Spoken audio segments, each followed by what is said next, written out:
Welcome to our first Evolution Cast episode in years, everybody.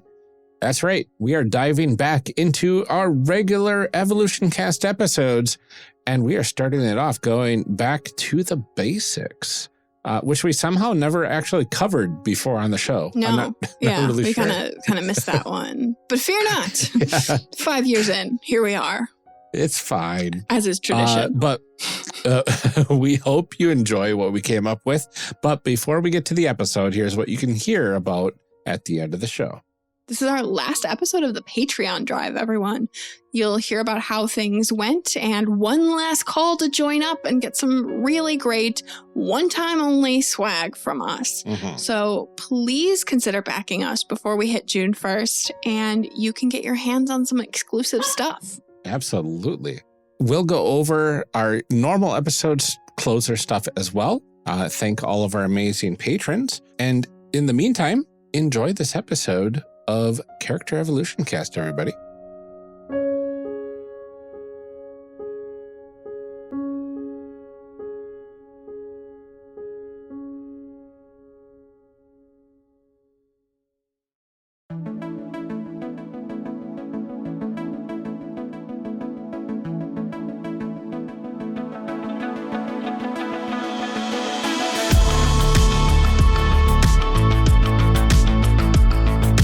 Welcome to a brand new episode of Character Evolution Cast, everybody.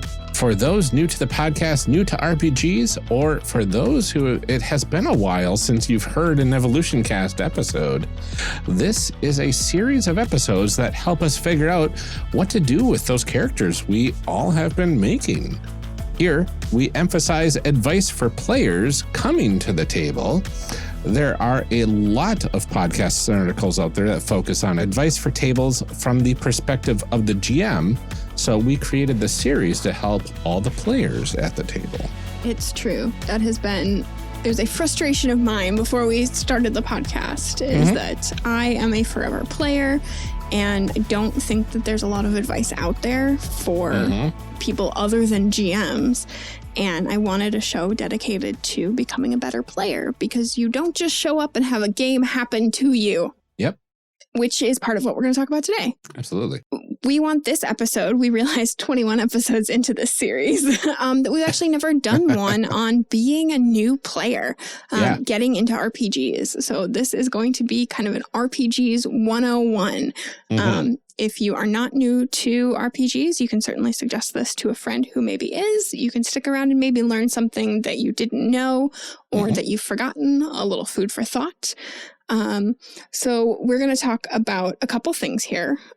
First, what are tabletop RPGs and why are they fun, and a unique form of gaming. This is the beginning section of the RPG book. What is a role-playing game? Yeah. Which actually, before we started recording this, I meant to go through a bunch of my RPG books. I was going to try and grab a couple and read those blurbs, but I will spare you. They all sound the same, right? They do. They do. And as a former Ennies judge, I can tell you there are so many variations of that little blurb. Maybe I'll make some little infographics with. There you go. With some of those in there. It's really interesting because, like a lot of different books, they'll try to make it flavored to kind of the book itself a little bit, but it's all basically saying the same thing, right? Well, like the reality is that an RPG is an RPG. Like they may have different rules and everything, but it's like it's a collaborative game where you play dice and tell a story, and or roll dice, tell a story, whatever. Yeah. So basically telling a story together. Yeah, we're going to talk a little bit about that, but we especially want to talk about like why they're fun, why it's a different form of gaming from something like video games or even board games or party games, things like that. Yep, we'll also cover some of the challenges that new players might face, when starting out. There's a lot of things that you want to keep an eye out for. We're not going to get into too much detail in this episode. That's what all of our other Evolution Cast episodes are for. It's true. This is going to be kind of like a higher level, broad kind of thing, because we've covered a lot of this stuff in previous episodes. But we thought maybe it would be good to like put it into one compact episode so that you don't have to tell your friends, well, like listen to these previous 20 episodes, because nobody likes that guy. No, exactly.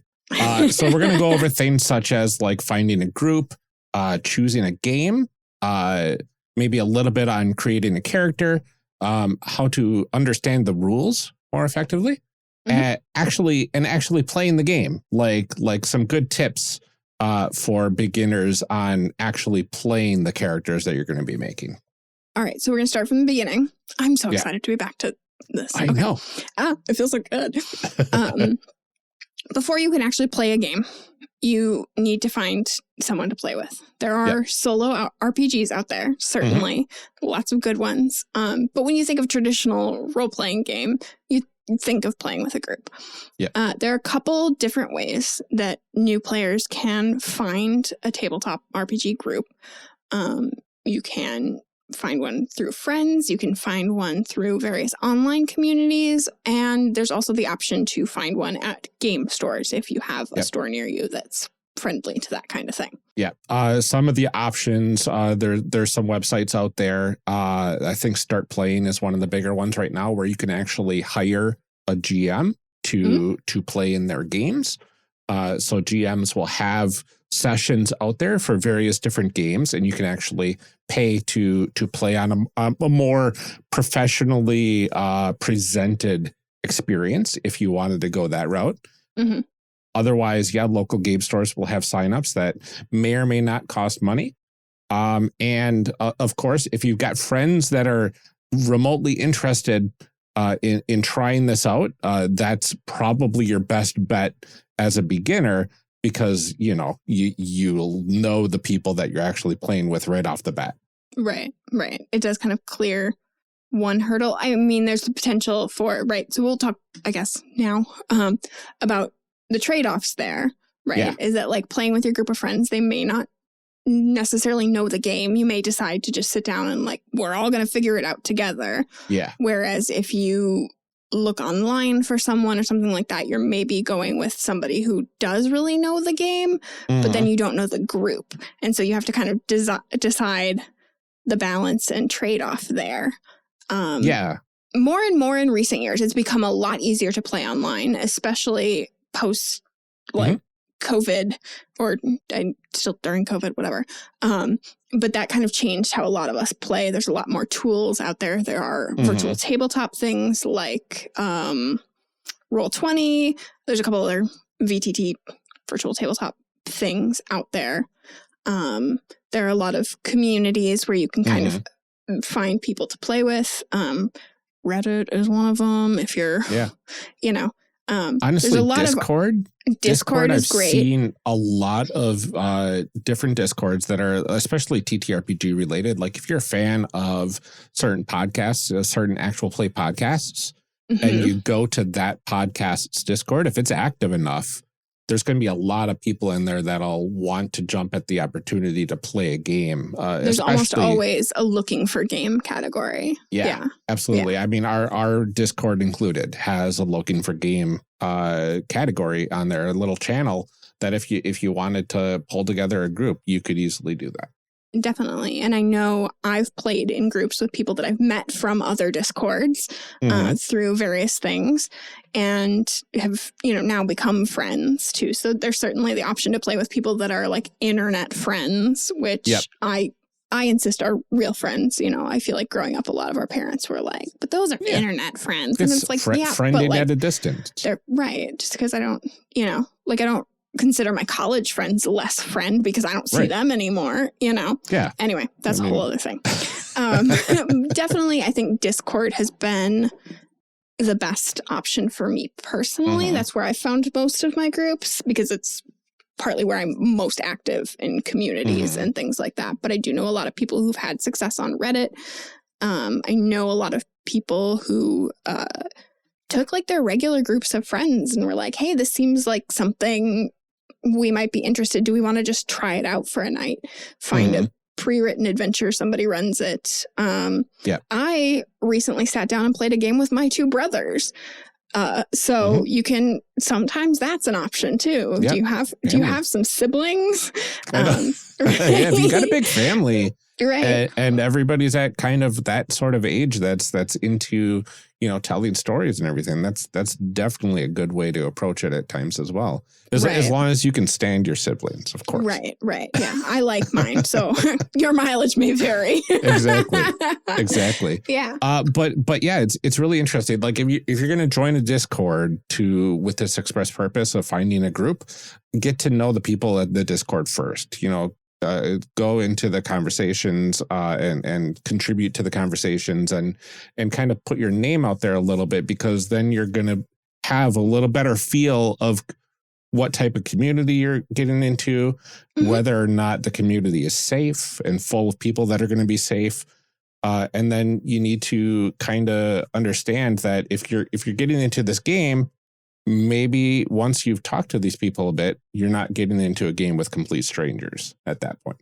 Yeah, it definitely can help the dynamic at the table. I would also say, though, that there's nothing that says that you can start playing a game and you can't just nope out. That is one of the beauties of playing online, is if you're not feeling it, you can just be like, end Zoom call.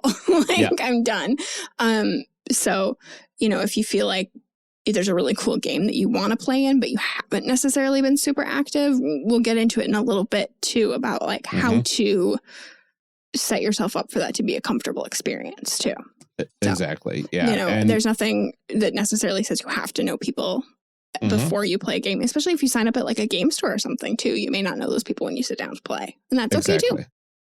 Yep. And I play convention games all the time, and I don't know any of those people, and I never see them again. So 100%. And we have a whole episode on safety at the table as well. Highly recommend checking that out, especially if you're going to be forming a group of all new players. 100% a great way to make sure that everybody has a good time while making sure that nobody goes away with a sour experience. Right. Definitely. We also have an episode on, I feel like this episode is going to be plugging a lot of previous episodes, but we've done a lot. These are sections that are particularly interesting for you as a new player that you're like, oh, I want to know more about that specific thing. For example, we do have a whole episode about gaming at a distance. We recorded that one right when the pandemic was starting, but we talked a lot about how to keep up with your games, how to find a new game, different methods for playing online. So that's out there as well. Yeah, absolutely. So other things that you might want to keep in mind if you don't want to go the online route, the Discord route, if you want to game in person and say your friends aren't, interested or not in your area or anything like that, you could attend local game nights. Or conventions, if there's local conventions, as long as you feel safe enough doing so, you can attend those and just observe and socialize if you're up for that. And then that's a great way to kind of get to know the people before you actually sit down to a 2 to 4 hour commitment. Again, you can nope out at any time, but feeling that sort of I'm at the table, I'm going to play, we'll have fun. You'll get to know the people beforehand, which is great. And then you'll get to know a little bit more about the games as well, right? If you have conversations with the people of hey, how'd your game go? Hey, what sort of game did you play? Oh, that's really interesting. How does that play? You can find out about the games a little bit before actually diving in to actually play them yourself. Yeah. So you've maybe found a group, you maybe haven't. I would say that these are interchangeable as far as order. So you don't necessarily have to find a game before you find a group or a group before you find a game. Picking a game is really important. It's extremely important. If you have listened to any of our podcasts, we really harp on the fact that D&D is not the only game out there. And I think certainly this is a thought too for people who may have tried role-playing games, didn't have a great experience, still want to try again. There are tons and tons and tons of games out there. Yeah. In my living room alone, I have 3 full bookshelves of games. Maybe it's 4. I don't remember. And that's just the physical copies of things that I have. Yeah. There are so many games out there. So if D&D wasn't for you or doesn't seem like it's for you, that's okay. I will say that oftentimes that makes it a little harder to find a group because that's the thing that people are doing. But it's certainly not out of the question. Yes. Things that you want to think about when you are picking a system. The setting of the game. Some games do have a built-in setting. Some of them are a little more flexible as far as doing a homebrew or making your own kind of world in a game. Some of them are set up so that is part of the game, is building those things together. But, you kind of want to think about the setting, the sort of genre, the kind of feel. Are you looking for something that's cyberpunk? Do you want something that's straight fantasy? Do you want to play a game in space? Do you want to play in your favorite IP? Like, are you looking for Star Trek, Star Wars, something like that? All of those are options and things to maybe think about before you start playing a game. Rule complexity. There are so many different levels of complexity as far as rules, which is one of the things that I'm always sort of surprised by, that D&D, like D&D is great at marketing. And a lot of people are like, it's the gateway to role-playing games. It is certainly not the easiest to learn. No. It is certainly not like your like foot in the door baby preschool level system. So if you've played D&D and thought, this game is really hard, and now you're telling me there's different levels, D&D is somewhere in the middle. It is not the easiest. Also there are not games the crunchiest, No. I mean, there are games that have no dice at all. There are games that don't really use numbers. There are games that use dice that have pluses and minuses on them.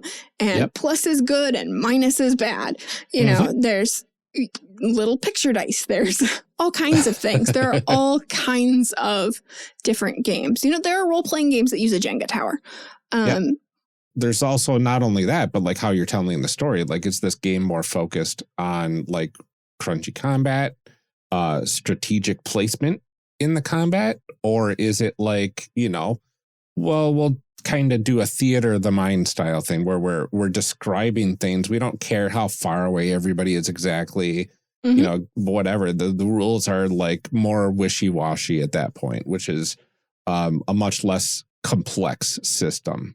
Right. Yeah. So that plays into that gameplay style of, are you here for storytelling, or are you here because you like strategic combat and you want to do like minis on the table with a grid map, or you want it to feel more like a board game of like Risk or something like that, where you're moving pieces around? Both of those are options. And so you want to kind of think about, what am I looking for from this game? Am I looking for something where I want to goof around and play with my friends? Am I looking for something where it's really strategy heavy? All of those are options. Even, things like, what is the tone that I want? Like some games play serious better than they do silly. Some games are just silly.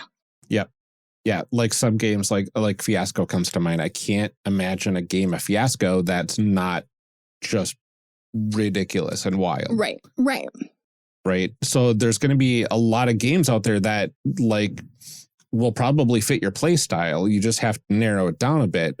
So that's where researching comes into play.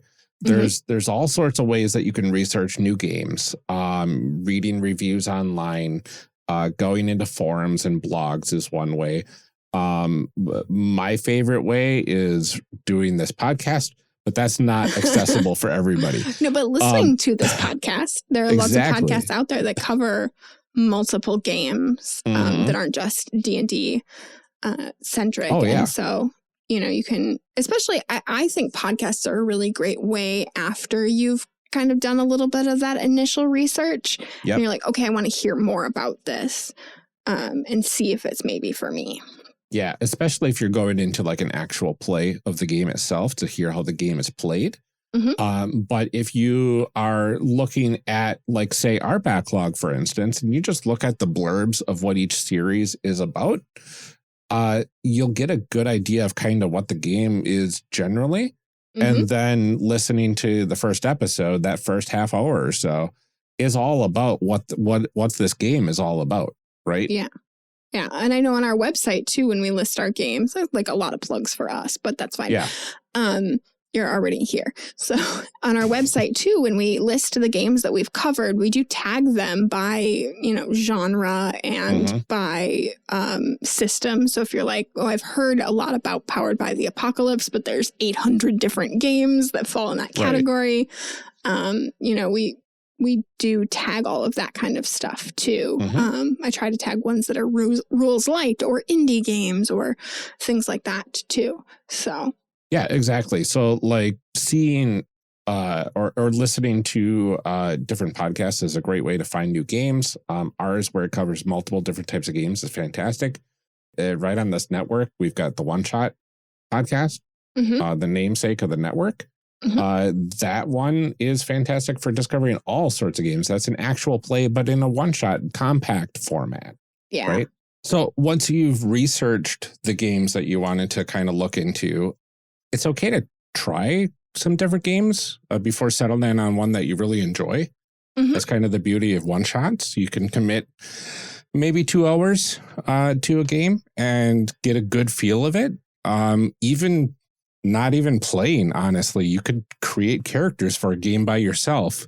And just through the character creation process, you can understand how crunchy a game is going to be, what sort of setting it's going to be. And if you get practiced enough at it, even just picking up a book off the shelf and reading a couple sections at your local game store will give you a really good idea of what a game's all about. Yeah. And then there's certainly a lot of resources for those kinds of things. Websites and social media groups. We talked about going into Discords. I think those are always a great place to ask for advice on like a certain kind of game. If you're looking for a feel, people are usually pretty good about that. Places like the r/RPG subreddit is generally a pretty good place to ask for suggestions. Yes. You can go to your local game store. A lot of times the people that work there will have some suggestions and ideas. And then there's, websites like Polygon or RPG.net. There's hobby groups on Facebook. There, like we said, are podcasts. If you're interested in games, some publishers do offer free quick start guides. Those are really nice. Introductory adventures to go along with those. Yeah, they've got like demos that you can play, which is like if you're familiar with video game demos, how it's just like an abridged version of playing the game. That's what these are. You get characters that are already made usually, and like a sample adventure to kind of run through. And just going through those little things will give you like a really good feel for whether or not you want to explore a game further. And you don't even have to pay anything to do that. Right. Yeah. There are a lot of games that do that because they want you to check it out. And certainly it is difficult for a lot of people to buy like a $50 book because games can be expensive. You can check your local library though, because sometimes they will have games there as well. Also like my half price books near me have a lot of games too. A lot of older ones, but they definitely have some in there. Yeah, that's absolutely. You could probably find some old games on like the Facebook Marketplace as well, used if you want to save a little bit of money going into that. Also, a lot of games, the PDFs are a lot less expensive usually. So if you want to just spend a little bit of money on a game, PDFs are usually a decent way to go. But of course, you don't get the wonderful page feel of a physical book at that point. That's true. But you can always go out and buy the physical book later if you decide you like the original. Absolutely. Or the PDF Absolutely. one. If you don't know what type of fun you like to have with a game, I highly recommend checking out the 8 Kinds of Fun episode that we did with Jim McClure. We have all sorts of discussions around like how to determine what type of fun you enjoy. And then once you have that information, you'll be able to better communicate what you're looking for online in a more like standardized format. I want something that has more, strategy. I want something that's more challenge based. I want something more story based or exploration based, that sort of stuff.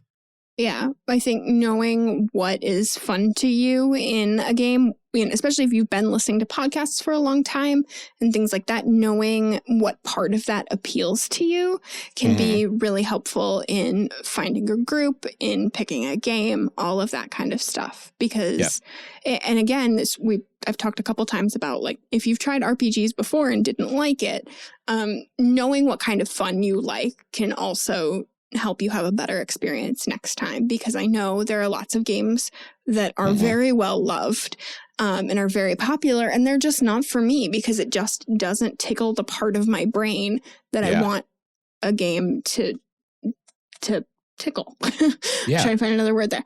And so I think knowing what you're looking for in a game can help.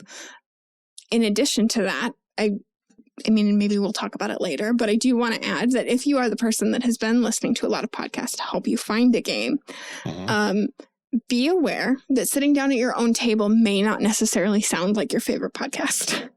Right. Setting expectations for that. We do also have 2 episodes about that, about making your home game sound more like an actual play. But do remember that in the majority of those cases, those people are either professional actors, professional voice actors, or it's heavily edited. So don't be discouraged, too. If you do sit down to try out a game and you're like, this doesn't sound like the podcast that I just listened to. It may not. That's okay. That's very much okay. You can keep trying. Absolutely. But yeah, we do also have episodes for that as well. Exactly. We've got so many different episodes out there and more to come. It's true. But okay, so now we've maybe found a group. We've hopefully found a game at this point. I think we can get to this next point without having found a group if we wanted to, and that's creating a character. That's true. Now, that's literally all we do on this podcast is create characters. And if there's one thing you take out of listening to our show, it's that you can learn a lot about a game by creating characters for said game. But if you're wanting to create a character with the intent to be playing this character, again, we've got episodes about this that goes into detail, but just know you're going to have to figure out what type of character you want to play in that setting and what type of story you kind of want to tell, right? Yeah. Yeah, you're going to need to kind of figure out what parts of your character you want to interact with. So, if you're the kind of person that likes to really succeed at things, you want to look at the character types and say, what kind of thing do I want to be really good at? And then kind of build your character around that. I've given the example in the show somewhere of playing a game with a group of people, and I knew the game was going to be heavy on combat. And I said, then what would be fun for me would be to make a character that can do a lot of different things in combat. Out of combat, my character wasn't necessarily the most useful, but I wanted to build a character that I knew would be able to engage with the game in the way that I knew we were going to be playing it. Right. And so it's good to think about those kinds of things too, especially again, if you've got a group already. It's a good conversation to have, and we'll get to that. But about like what the expectations are in the game too. Yep. If it's the kind of game where there is combat, but we're not doing a lot of it, which can also happen in a game like D&D. There are lots of D&D games that are very storytelling heavy. Yep. Then you want to make sure that your character can do things other than hitting something with a sword, because it can be really boring to sit around and not be able to interact with the game. Exactly. Similarly, a thing that I think is really important for new players, especially, and even more so if you're going to be making your character by yourself, is making sure that your character will be able to interact with other characters and with the game itself.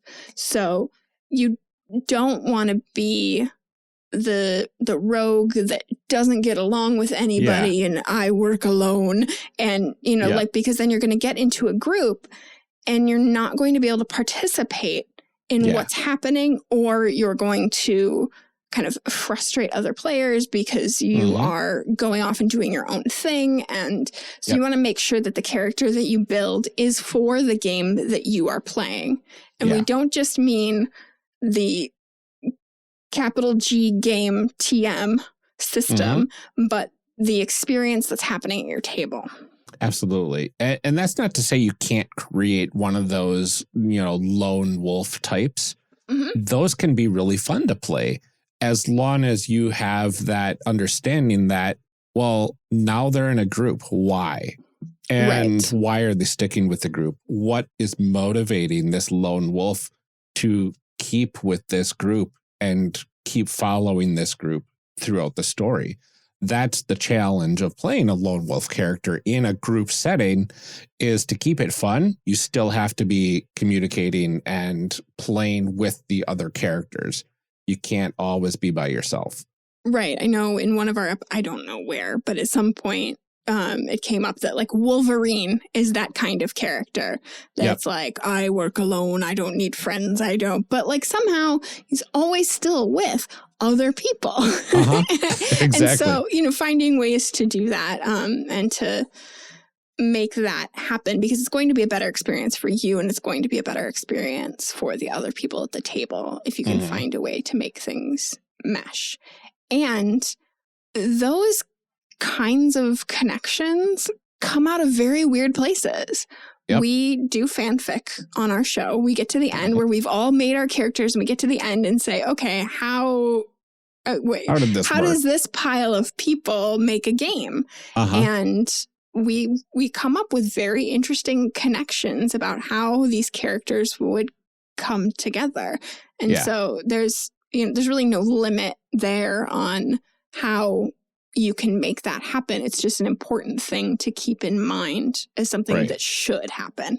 Yes. And sometimes a game will actually walk you through that process as part of character creation. Right. Because some games like Masks, which is a Powered by the Apocalypse game, has collaborative character creation where you have to build characters together and then you actually create those relationships. Right. And create those connections. And like one of the important questions there is, why do you care about the team? So like you're creating this expectation of, not only am I a character in this world, not only do I have relationships with some of the people here, I care about the team that I'm on. So that means I can't be a lone wolf. I can't be dismissive of everybody else. I can't be uncaring about the stuff that my team is wanting to do. Right. Which I think also does, even when games have that method of bringing things together before a game starts, I think it's, important that when you're making a character to kind of think about how that would work so that you feel passionate about that then. So that it's not like you get to the table and somebody's like, okay, connection building time. And you're like, we care about these people because we went to middle school together, like there's a little something more there and something that your character can care about. Yeah, absolutely. And if you want to play this character in a campaign, you'll probably want to know a little bit about where this character came from. That's kind of the importance of a backstory. A lot of people feel that might be optional in some cases. You don't have to write a dissertation about where your character came from or anything like that. But it is helpful to kind of think about that. Like, where did my character come? Where were they born? Like, what sort of family did they have? Do they still have family? That sort of stuff. Yeah. What things in your background are important to you going forward? Yeah. That's really what things in your past affect who you are now. I think it's a really good kind of guideline. And we don't necessarily need to, I was born in the year 1142 and that summer was a hot summer and it's okay. But, why did you become a rogue? Yes. Why did you, why are you in this location instead of where you were born? Or what are you passionate about? Those kinds of things, I think. And we talk about snowballing details as well. If you go back and listen to our character creation episode of Character Evolution Cast with Aaron and Jeff, we talk about does your character wear shoes? yes or no. And what does that mean? They don't wear shoes. Oh, that's really interesting. Well, what does that mean? Do they not wear shoes because they're too expensive? Do they not wear shoes because their community doesn't wear shoes? Oh, my character is a hobbit, so therefore I've got really hardy feet. So why do I need shoes? Right? So now you're getting into kind of this more like nuanced approach to getting into your character's head and feeling out like, who is this as a person? And by doing those sorts of exercises, you'll be able to come to the table knowing a bit more how to actually represent this character through play. Right. And I do want to say that all of that is not totally necessary. If you sit down and make a character and you've got stats and you're just like, I don't know yet. That's okay. Sometimes those answers can come from talking to other players at the table. Sometimes it's something you can work out with the GM. In some cases, it's stuff that just comes out as you play. They're like, I don't know who this person is, but somebody at the table says something and you're like, ooh, that. Something clicks for you. So certainly don't feel like you need to know all of this stuff in order to be a good role player. These are just things that you can think about ahead of time that may help you feel a little bit more connected when you actually sit down to play the game, and can sometimes help you feel more comfortable as a role player when you have a little bit more of a background on your character, when you've had a chance to kind of be in their shoes. But if that is too much for you, or you don't have time, or you just don't even know where to start, it's okay to show up with just a character sheet. It's basically a blank slate of a personality and background, all that sort of stuff that you can build with the group if you want.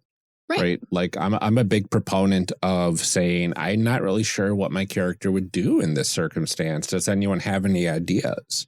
And then pull the table, basically, saying, hey, do any of you know what my character might be up to, or how would they respond to this? And then they can throw out ideas. What do you think would be interesting here? I definitely think we talk a lot about like, here's all the research you can do, and here's all the, and I really want to emphasize, and it probably should have been at the beginning of the episode, obviously, that all of this is optional. Your mileage may vary. You do what feels right for you and for your group and all of that kind of stuff. Certainly don't feel overwhelmed like you need to do everything to be doing it right. It's okay. You're just starting out. It's fine. You can follow whatever rabbit holes you want or not. Right. And the point of games is to be fun. So if you're doing something and it doesn't feel fun, don't do it. Don't do it. Don't do it that way. You know, there's a lot of different things you can adjust to actually have a fun experience. Yeah. If it sucks, hit the bricks. Exactly. But along those lines, and feeling overwhelmed and all that kind of stuff, Ryan, let's talk about the rules. Yes. I'm the kind of person that I had a friend who really loved board games. And he would always bring over these super complicated board games. I know those friends because I'm one of them. Pull out the rule book and get everything set up. And by the time they're done explaining the rules, that it's like, okay, but if you go over to the, sands of doom, you can't have ever been to the river of wilderness because you can't have water and sand except in this case. It's like, no, like you've lost me. You've lost me. There are so many rules that this is no longer fun. I no longer care. And I don't feel like I can even fully participate when we sit down to do this because I don't understand. Yeah. Well, there's so many board games like that, right? And some of my friends and we thrive on that sort of environment, right? So, and that's great. But if you're not one of those people, you don't have to be super intimidated by some of these games. Like, even if your friends are all on board with playing, and say all your friends are like, hey, this game's setting and genre sounds really cool, let's try it out. And it ends up being super crunchy. and you're one of the people at the table that's not a big fan of crunch at all, you can still probably get through it pretty easily. There's a lot of examples in actual plays even where there are more professional players and whatnot, where the players still don't know the rules after years of playing, but they still get through because the general rule is I'm going to describe my character doing something, and the game master will be usually the one that says, okay, roll this. And if you don't know how to roll this, quote unquote, you can say, well, how do I do that? And the game master will be like, literally, here's the dice, roll them, and we'll see what you got. Right. Yeah. And usually between yourself and the other people at the table, you can kind of muddle your way through it. There's always the option of, if you don't know, just make it up in the moment. Some tables really don't like to do that. Some people are very rules as written. Yeah. But I personally am one that's like, let's not slow down the game. So if I don't know the exact rule, but I'm like, I think it's this, cool, we'll just do that. We can look it up afterwards so we know for next time. But as someone who has to learn a lot of rules and read a lot of role-playing books, I think one big thing comes to mind, which is you've made your character, right? You know what you've picked out your abilities and all that kind of stuff. Learn the rules for the things that your character needs to do. Yeah. If my character's job is to be the charismatic one, the face of the party, and all of my skills are based off of talking to people or manipulating people or convincing people, those are the things that I need to focus on. Yep. If I am not generally good in combat, the understanding is sort of that, like, I'll help where I can, but that's not my main thing. I don't need to learn every rule of calculating the distance or trajectory on my bow, or, how do you do multiple hits with your sword and no, you may end up learning those along the way. Maybe you're the kind of person that really likes learning rules, and that's cool for you. But my advice to somebody just starting out is look at your character, look at the things that your character will be doing most, and focus on those. Yeah. Because other people at the table will be doing other things. And so if you get to the point where you're like, okay, I do actually need to shoot something with my bow, there should be somebody else at the table that's like, I do that all the time. Here's how you do it. So you don't have to sit down. You don't have to read the book cover to cover. You don't have to know every instance of how to do each combat style. It's okay. It's okay. Yeah, I think as long as you know the basics of the game that you're going into, of like, what is the random factor here? Do I use a deck of cards? Do I use dice? What dice do I use? Right. If you know that much, at least you're a good way there. Right. If I know that I use a D4 through a D12, I don't even touch the D20 in this game. Well, then I know what dice to have out. So when I'm asked to roll something, I can roll those dice. If every player needs a deck of cards, I know that I'll need a deck of cards in front of me in order to do stuff, right? Yeah. If you're working on a game that is diceless, it's going to have an action economy, probably with some sort of counters, perhaps, to do things more successfully or not. Now I know I might need counters in front of me, or at least a sheet of paper to keep track of how many counters I have, right? Yeah. So as long as I have the base tools of how to do things in the game, how to do the mechanics of the game, I don't need to know the nitty-gritty details of the mechanics ahead of time. I just need to have the stuff available so I'm not holding up the entire group when asked to roll something. Yeah, well, and if you're a new player, too, you can talk to your GM about that ahead of time, too, because they may have those tools. And especially if you're playing at something like a convention or something like that, a lot of times the GM will have those available for you because they don't expect you to know exactly what you need to do. So if you're playing in a game that has a lot of new players, or your GM knows you're a new player, something like that, they can they can help you with a lot of that. So you certainly don't have to be like, okay, like I've gone out and I've bought a set of dice and I like ready to go. And, especially for those games that have really kind of like specific dice or something like that like it's okay.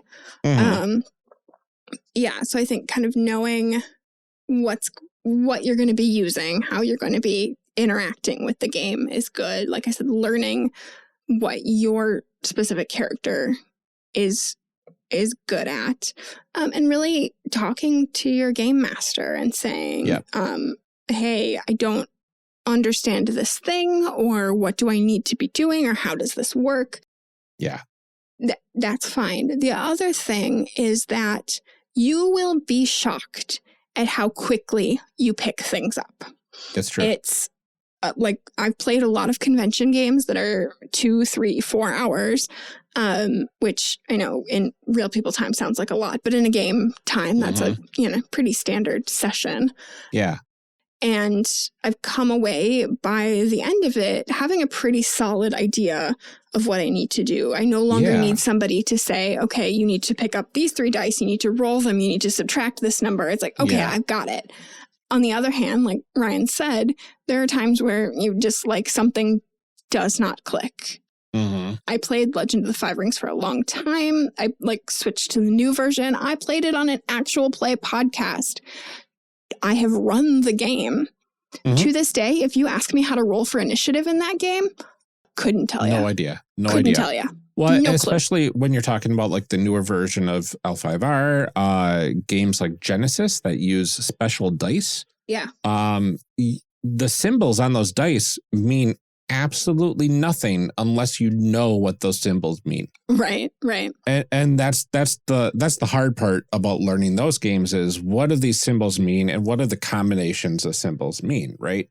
So if you are going into a game that has special dice like that, the GM generally should have access to like a here's a chart of what means what, right? Right. At the very least. The book will have pictures or whatever. So even if there's like a communal copy of the book, you can have that open. I know when I run L5R, I give all of my players a little card that has the symbols on it and says like, this is what each of these mean. Yeah. And I've seen people do that for things like Genesis and Star Wars and things like that. Yeah. And again, along with learning the rules, you'll be surprised at how quickly your brain is like, okay, this means this.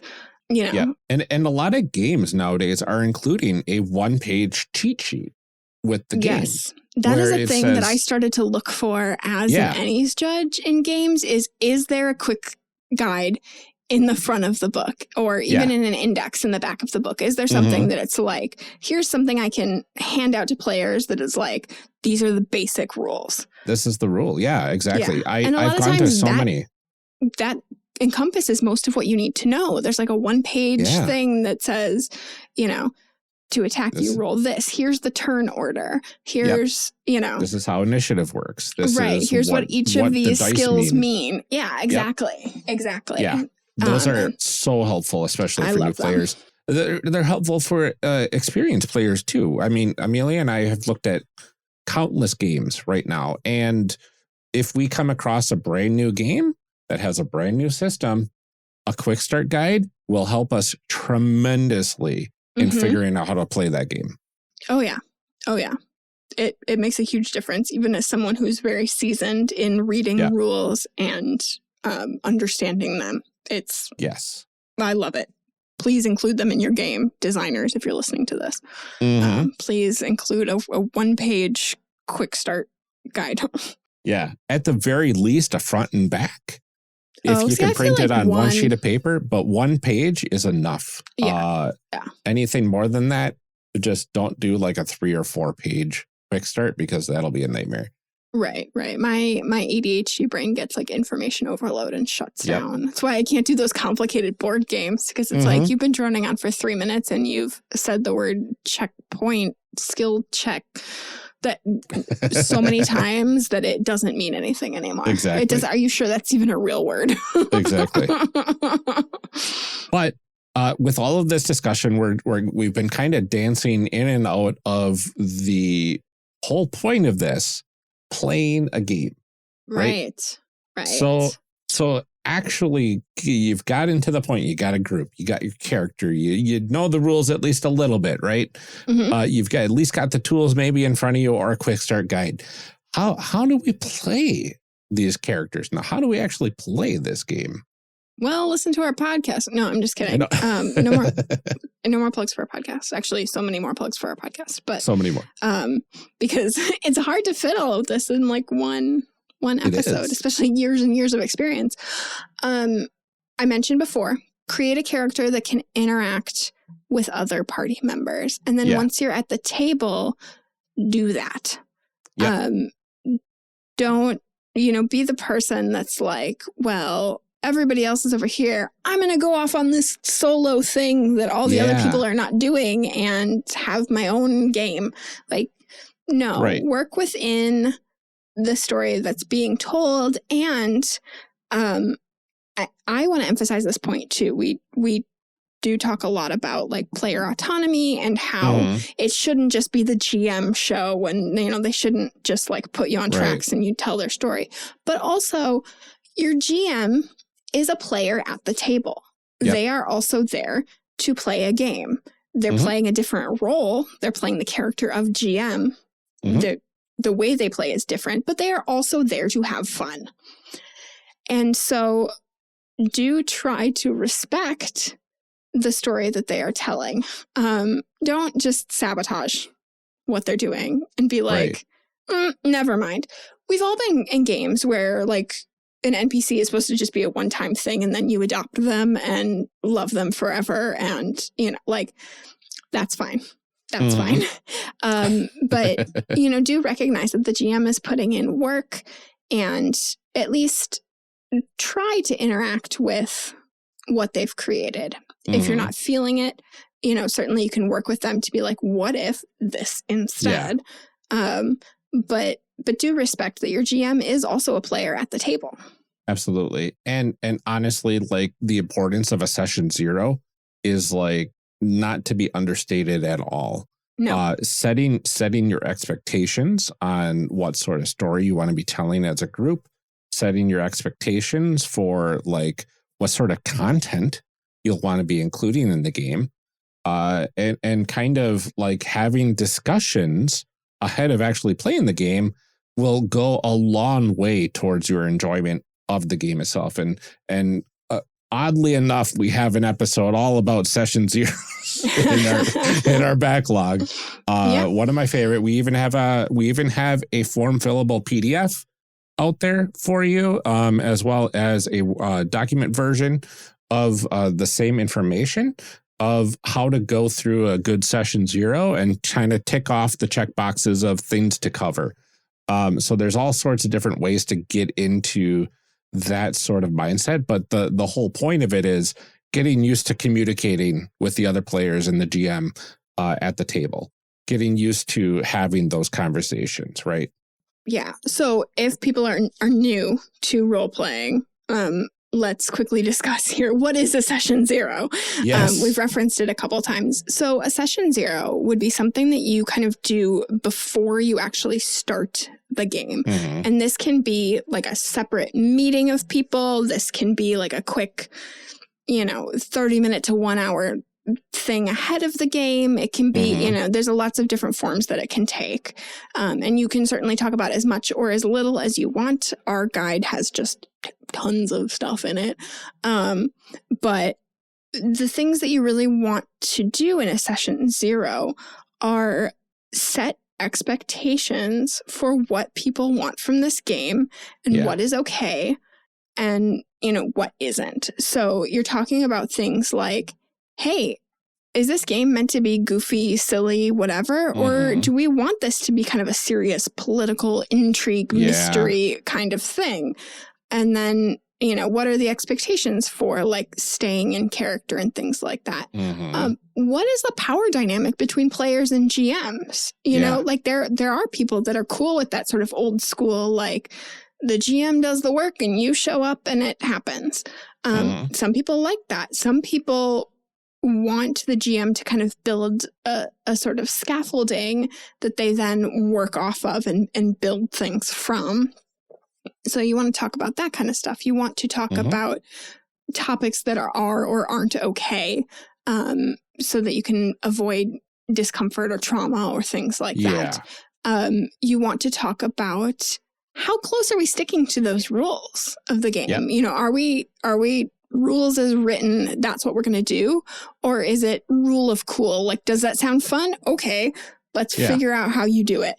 Setting up all of those things ahead of time can be really helpful in making sure that everybody has a good experience. Everybody knows what they're getting into. And you're not coming away being like, this isn't what I thought it was going to be. So that is what a session 0 is. We strongly, strongly, strongly encourage you to have one, even if you're playing with people that you have played with hundreds of times before.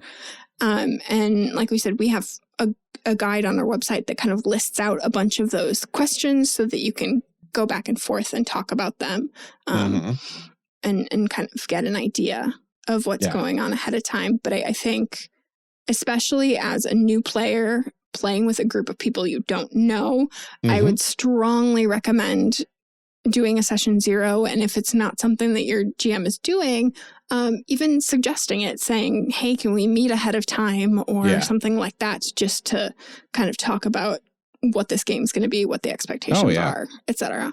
Yeah, I mean, regardless of the dynamic of the group and like whether you just show up and play and whether or not everybody's fully involved with the creation of the world and everything, session 0s will help kind of set those expectations and create a sort of social contract with the group of like, this is what we're kind of agreeing to here. This is what we want our experience to be like. Yeah, exactly. Yeah. It's not going to be like a Wild West, just no rules, anything goes sort of ordeal, right? There's plenty of examples of like bad actors in the hobby that will do things in a game that will literally hurt people. And there's certainly a lot of people that like have had that experience in role playing and were really put off by it. And so it's definitely something worth bringing up if it hasn't been brought up already, just to ensure that you don't have that kind of experience. Right. And honestly, if safety is a potential concern of yours, if a table flat out refuses to use any sort of safety devices or have any sort of like open communication policy, you might need to find a different group entirely. Yeah. Personally, I would nope out of that. But yeah, exactly. Like if they actively refuse the concept of safety tools, that's a pretty big red flag in my book. Right. But if we get past that session 0, we get past the safety tools, and we know what we're getting into for the game itself. What sort of like tips do we have for actually diving into the character, right? Because what we are doing effectively is improvising, right? We're doing amateur improv effectively, right? We're creating a story based upon the inputs that we're fed that we don't know ahead of time, generally. And we are portraying a character based upon what we're seeing or hearing. Right. So, there's if you're not familiar with it, one of the biggest things I always hear from improv is the idea of yes and, right? That's where you hear something that's happening in the story and you say, yes, that's cool. And I'm going to add to it. Right. And the opposite of that is saying, no, I don't like that. But instead of leaving it there, you say, no, but how about this other thing instead? Right. And effectively, you're trying to meander your way to effectively an optimal story, right? Something that's cool, fun, memorable, that the entire table is going to enjoy, right? Right. Yeah. I mean, I think the other thing about the no, but is that it doesn't necessarily have to be, I don't like that.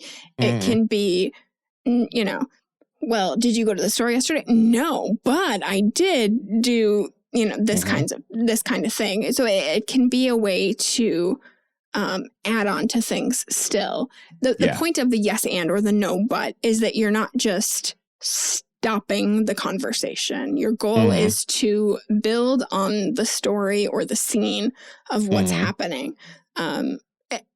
There are times where it's like, okay, we've said all we have to say, and starting to do yes and no, but like, you're like, okay, we've extended past what we need to do here.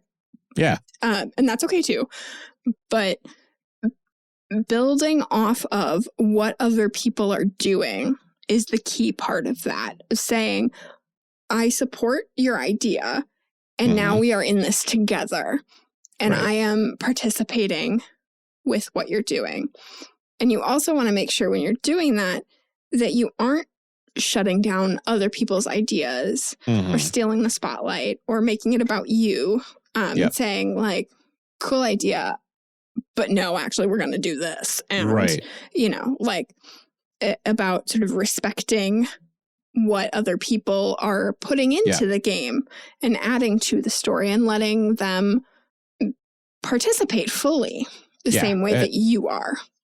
And that kind of leads into our player agency point, right? Like you want to do stuff that you're talking about your character doing. And for everything that involves another character, offer them as suggestions. Offer them as, hey, would you think it's cool that your character did this with mine, and then we do this cool stunt together or whatever, right? Instead of saying, okay, now I'm going to take this other character and we're going to do this cool stunt together. Because now you're taking away another player's agency over their character if you do that. And that's usually not fun. Usually it's something that you want to get permission ahead of time. It's why a lot of like mind control mechanics in games are kind of icky unless you give permission that that's okay ahead of time, right? Right. You want to wait.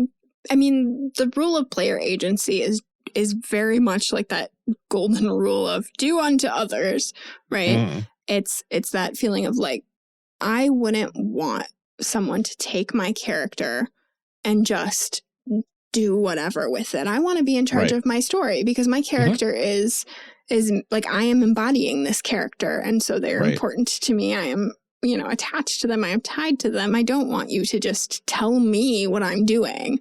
I want to say what I'm doing. And that doesn't necessarily mean that you need to totally stop the story every time and be like, is it okay if I do this? You can just be like, I think that maybe this happens.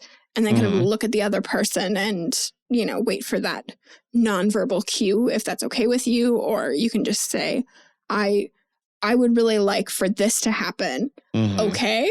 And then, wait for them to respond. You certainly don't have to stop and be like, may I have permission to, it doesn't have to be awkward. It can be very much a sort of informal kind of a thing. But the goal is to say, we're telling this story together. Even if I'm the one kind of dictating the scene, we are building this thing together. It is our story. We are both participating in it. And I think that also goes back to that improvisation thing that I want to mention.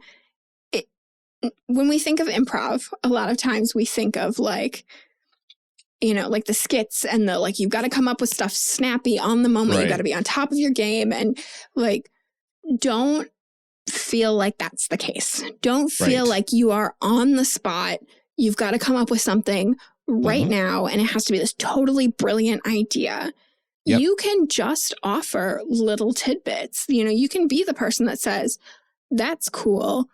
And, like, what if it happened at night? Yeah. Like, it doesn't have to be this big, snappy, like, scene, and you have to build everything. The sort of improv is really more like we're coming up with it together, not so much like you throw out a suggestion and I have to come up with the whole scene. It's okay. Like it almost feels like a writer's room in a way, right? Like where there's going to be moments of that snappiness, right? There's going to be moments of like you're bouncing back and forth amongst each other, and like the improv is like really on point at that point, right?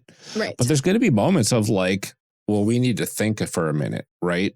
Like especially during critical moments in the story, like it's at the climax or at the final boss, we need like we want to have like a really cool speech lined up so that years down the line, we will remember the words that this character spoke or whatever, right? So you want to add that gravitas to your play. Well, you could say, well, give me a few minutes to think about it. Maybe let's take a bio break while I think over what my character is going to say or do next, right? Right. And like, or like, pull the table and pull people in and say, hey, I need suggestions. I want this to be really cool. Let's brainstorm some cool ideas. Yeah. Here. Or like, what do you think sounds cooler? This or this? And, you know, like work. It's okay. I guess if you've established in your session 0 that out of character talk is okay, to like take a minute and say like, okay. And even like thinking out loud about it, being like, okay, well, I could do this and then like that would happen, but maybe this would be a better option. Like you don't have to have a snappy comeback every time. You don't have to be totally like there, you know? Yeah. So we also talked about this previously, sharing the spotlight. We mentioned that just earlier. That's where you kind of basically say, I've been kind of the main character of this scene for a little bit. Let me move the spotlight of the action. Let me move the main character token effectively to another player, right? Right. Something so that they can kind of experience being the focus of that scene at that point. Maybe the spotlight is on you and another person, right? And that's fine that both of you are sharing the spotlight, but now you've got maybe 2 other players that are just kind of sitting there watching the action and the conversation. One of the potentials of potential roles of the GM is helping to facilitate that spotlight moving around. But if you're in a room with 3 characters, if your character is in a room with 2 other characters and only 2 characters are interacting, maybe try to share the spotlight with that 3rd character if they're comfortable and pull them into the action a bit as well. Right. You want to make sure that everybody sitting at the table is getting a chance to participate to the extent that they want to. Yeah. Because, you know, we do all have like different levels of, you know, like comfort with that, different levels of, you know, emotional and mental ability to engage with certain things on certain days.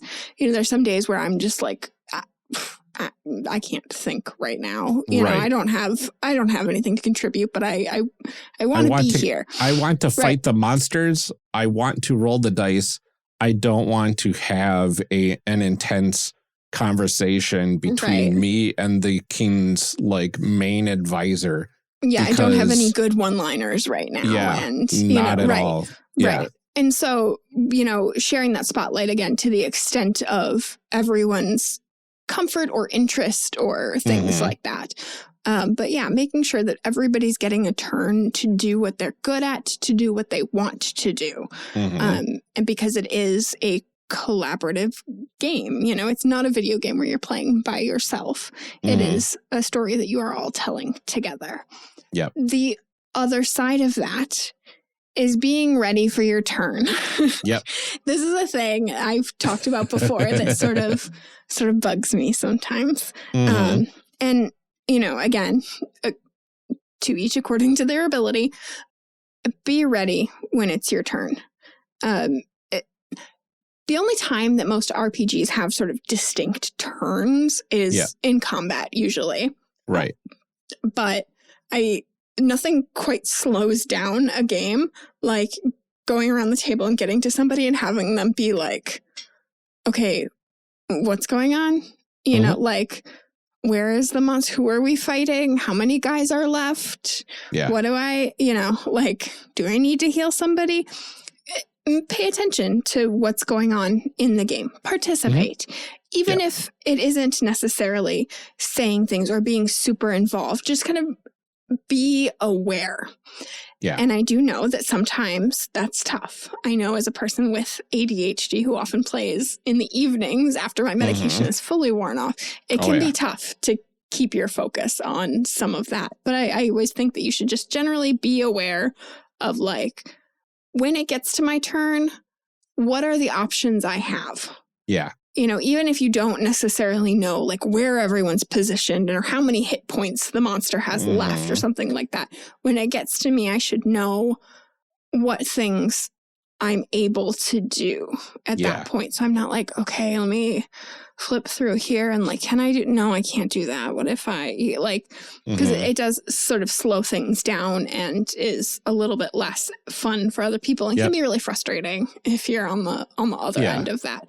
So that's kind of the balance of like sharing the spotlight with other people, but also being at least kind of prepared if it does come back to you. Yeah. Once that spotlight shifts back into your court, you're going to want to know kind of what's kind of been going on, right? Like if you're in the scene and if your character's in the scene, you should be paying attention at least a little bit to the going ons at the table. So we know like, oh, there was just this big betrayal. How would my character react to that? Well, now I'm in the spotlight. Now I'm showing how my character's reacting to that. Right. And I do think it's okay sometimes to be like, hey, can you come back to me? Or like, I'm going to let somebody else go for it. Like, can you come back to me? I need to look something up real quick. Yeah. But just to kind of keep it moving. And when you're at the table, be engaged with what's happening at the table. Again, I understand that attention is hard. I very much understand. I very much understand just not being there fully some days. But just for me, it's like minimizing those, like, don't be scrolling through Twitter. Don't be on your phone texting somebody else. Like, when you're at a game, kind of try to be present at the game.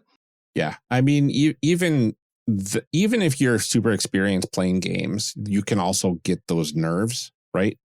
And that's always a great time to open up to the rest of the table and say, hey, I got nothing. I need some help, right? Yeah. My first convention experience in 2017 at a Catacon, my first game at the convention, at the end of the one shot, it was the solution to the puzzle was tell a joke. And every character had to tell a joke in order to get past the solution. So like you're like, oh no, suddenly I can't remember I'm normally dad joke like warehouse, right? Yeah, I have no knock jokes. I can't think of I locked up. I have so many jokes in here, but I locked up and I couldn't think of a single one, and I had to pull the table and say my mind just went blank. Like normally not this way. Well, can somebody help me with a joke? Yeah. And we were able to, and we said, okay, well, my character says that joke. Right. And then we were able to get through it and it was fine. But like that moment of panic before I realized I don't have to do this alone. Yeah. Like that's the thing you have to keep in mind. You don't have to do this alone. Right. Which brings us to really the like core part of this playing the game thing. Yeah. It is a game. Yeah. It should be fun. It should be. It's like I would, if we weren't on a recording, I would clap between each of those. It should be fun. You are there for a hobby activity with your friends or people that you would maybe like to become friends, or you're at a convention and it's kind of your, vacation, you time, whatever. Yeah. Do what feels fun for you. As long as you're not hurting anybody else, go for it. Encourage the players around you to do what feels fun. If somebody seems like they're like, I don't really want it, and it's like, okay, well, what do you want to do? What would make you happy? Build up other people, and just embrace the creativity and the ability to just kind of try things, because ultimately it's a game. It doesn't matter. It doesn't, which I have social anxiety. I know the feeling of sitting at the table and being like, oh my gosh, this is going to sound so dumb and everybody's going to judge me. And, no, because chances are they have also said something dumb or had a moment where they weren't there. Like, the point is to just try it out, tell a story together and see what happens. You don't win an RPG. The stakes are very low. Yeah. Some of the most memorable stuff at games has been stuff with new players where they don't know exactly like the ins and outs of a bunch of games and stuff. So they'll say, my character is going to do all this wacky stuff. Yeah. And then it leads to some really cool stuff, right? It leads to some really cool instances and doing things that most seasoned players wouldn't even think of because it's not quote unquote within the rule set of the system. Exactly. So, there gets to a point where when you've been doing something for a long time, you fall into a pattern. And you're like, this is how we do things. This is how the game is played, whatever. And I recall very much playing with my kids for the first time and them being just like, well, I do this. And I was like, I wouldn't have even considered that to be an option. Yeah. But amazing choice. That's great. Let's figure out how it works. Right. If it's a rule of cool, it's the rule of cool. If it's like, well, let's fudge a rule a little bit to make this work because that's really cool. Or I didn't even know there was a rule for that. Yeah, exactly. Like that is an interesting solution to that problem. And I think that's something that a lot of GMs that I know have said, and a lot of players I know that have played with new people have said too. So if you are a new player, take some solace from that fact too, that we're not just judging you because you don't know the rules. In a lot of cases, you're the person coming up with a solution that we wouldn't have thought of that really changes the story and makes it interesting and different from every other game that we've played. Absolutely. Yeah. I think that's a lot to throw at a brand new player. Yes. We've covered a lot in this episode, and it's a lot of it has been very abridged. Again, we've covered a lot of this in other full episodes in the past with guests that have brought a lot of really good insight to the topics. Yeah. So if there's something that we talked about in this episode that you're like, oh, okay, like that seems really interesting to me, I want to know more about that, I want to focus on that part, you can certainly go through our catalog of the Character Evolution Cast episodes and see if there is one that specifically talks about those kinds of things, because chances are one of them does. Exactly. But this episode, I mean, we've talked about how to find a group that feels safe, that you could have fun with, the different types of games that are out there and how to find them. A few tips on how to create a character, understanding the rules of the game, but like play and have fun. Right? Exactly. You want to embrace the fun and creativity of this as an activity, as you would other time with friends or a board game or something like that. And just remember that like the goal of this is to tell a story with a group of people. It's that simple. And I think as long as you embrace that as, a creative outlet, it can be really, really cool. And the stories that come out of it can really stick with you. Yeah. I mean, even if you make those mistakes, right? Even if you make some mistakes along the way, you are, as long as you're having fun, you're doing it right. Exactly. Well, thank you everyone so much for joining us on our return of Character Evolution Cast after our couple years off there. Yep. I do feel like this was a good way to start too, because so much of this episode was like, hey, remember when we did this, like a little recap of all the episodes that we've done before. Whether you're brand new to the community or if you've been here a while, I really hope that you enjoyed the advice in this episode. If it is your first time with us, you can definitely go back. Like I said, check out some of those other episodes on the feed. They're really fantastic and dive a lot deeper into the concept of being a player and being able to fully participate in games rather than just, sitting down and showing up and having a game happen at you. Absolutely. So we dive a lot deeper into those specific topics. And we're excited for more coming soon. So you can look forward to having these on a regular basis again. So thank you so much for joining us. Yeah. Thanks, everybody.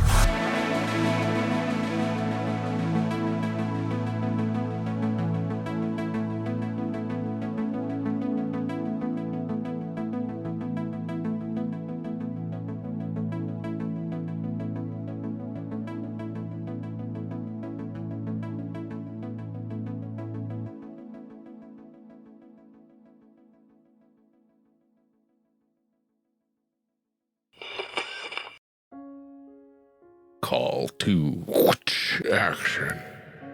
Yeah, like that. Ryan, we finally, after years of saying we were going to do it, got back to our evolution cast. Finally got back into it. It felt so good. It did. It's funny because we keep being like, oh, life keeps getting in the way. Life keeps getting in the way. And now I'm at a point where I have more life going on than I've had in years. And I'm like, oh, what if we just throw one more thing? What if we just do it? Let's just, you know what? Yeah, I think it was finally just a point where it was like, you know what? Life's going to do life. So I guess we'll just figure it out. But I mean, you have more controlled chaos effectively. That's true. Because the past year has been kind of figuring it out. And now it's like, okay, I at least know what the schedule's going to be. So absolutely. I can try to work around it.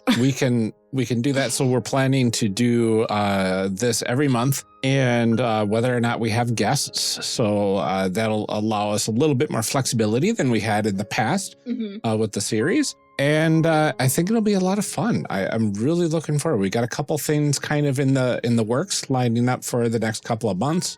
And we just need to get those scheduled and taken care of. We're on the kind of the last phases of those two. Yeah, hopefully. Got some. So we'll see. Wheels are turning. Maybe. Exactly. We'll get there. We'll get there. We hope we can keep up with it. I really want to because I love this series, and I really do think this is a thing that isn't happening a lot of places. And so I'm excited to get back to it. Before we let you go for the day, we do have some calls to action. Last Patreon Drive edition. Yeah. There are only 2 more days left in our Patreon Drive. At the time of recording, we are at $105 per month. Our next goal is $150 a month. And if we meet that goal, we will be sending out 3 Patreon exclusive stickers to all patrons. There's not much time left, but we would really love to get there. And if somehow we magically get to $200 a month, we will also send out enamel pins to all $5 plus patrons. At that point, we will also be able to offer annual discounts if people choose to pay up front for the year.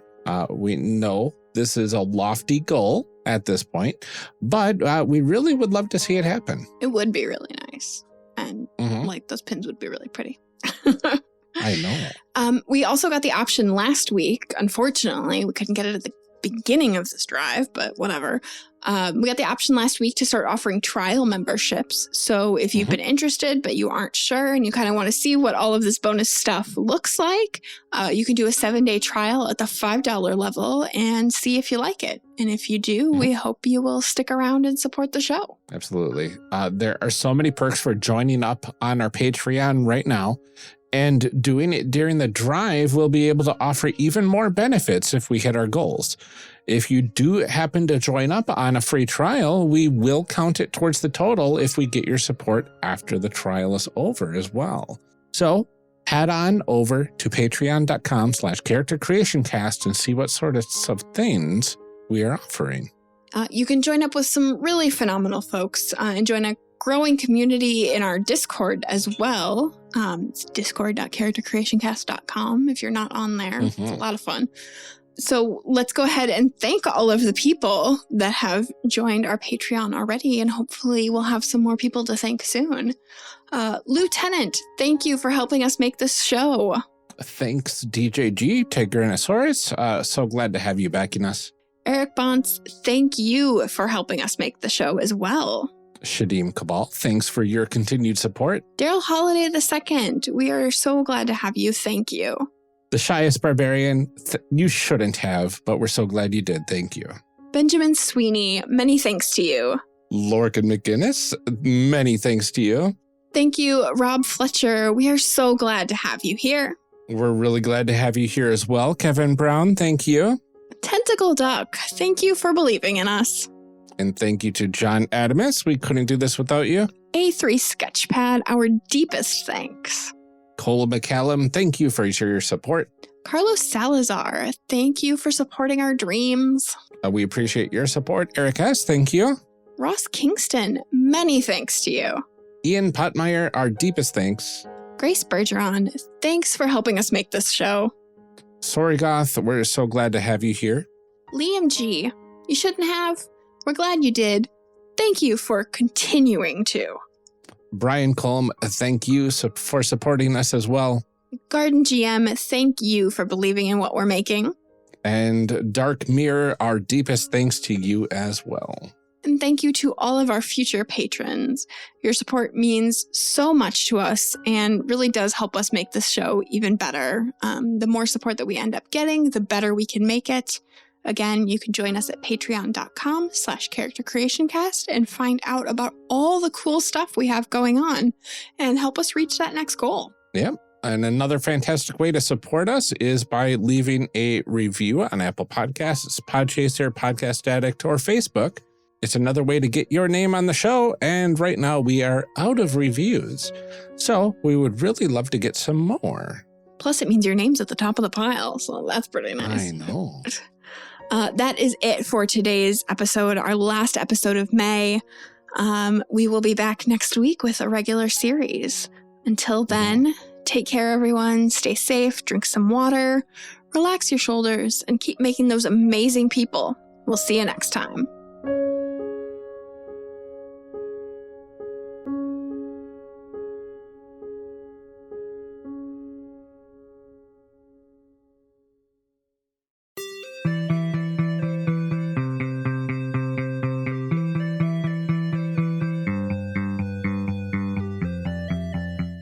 Character Creation Cast is a production of the One Shot Podcast Network and can be found online at www.charactercreationcast.com. Head to the website to get more information on our hosts, this show, and even our press kit. Character Creation Cast can be found on Twitter at CreationCast or on our Discord server at discord.charactercreationcast.com. I'm one of your hosts, Amelia Antrim, and I can be found on Twitter at Ginger Reckoning, or on my other podcast, Garbage of the Five Rings. Our other host, Ryan Boelter, can be found on Twitter at Lord Neptune or online at lordneptune.com. Music for this episode is used with a Creative Commons license or with permission from the podcast it originated from. Further information can be found within the show notes. Our main theme music is Hero Remix by Steve Combs and is used with a Creative Commons license. This podcast is owned by us under Creative Commons. This episode was edited by the absolutely fantastic Ryan Boelter. Further information for the game system used in today's guests can also be found in the show notes. If you'd like to support our show, find us on Patreon. Get access to bonus episodes, extra outtakes, and much, much more at patreon.com/charactercreationcast. Thanks for joining us. And remember, we find the best part of any role-playing game is character creation. So go out there and create some amazing people. We'll see you next time.